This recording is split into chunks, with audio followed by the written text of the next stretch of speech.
ભગવાન શ્રી કૃષ્ણ લીલા અનુપમ છે. તે સોળે કળામાં નિપુણ છે.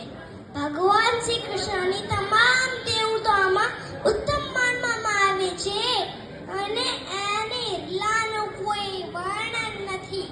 તેથી જ એનું નામ કાનુડો છે. કાનુડો તો સારા હૃદયમાં રાજ કરનારો છે. પ્રિય પાત્ર અને પ્રેમનો પર્યાય છે. એને રીઝવવો કઈ સહેલું નથી, પણ જો સાચા ભાવથી શ્રદ્ધા સાથે આપણે પ્રેમ કરીએ ને તો આખી બ્રહ્માંડનો માલિક મન મૂકીને રાજી થાય ને થાય જ. એમાં કોઈ શંકાને સ્થાન નથી. મોહનો પીછો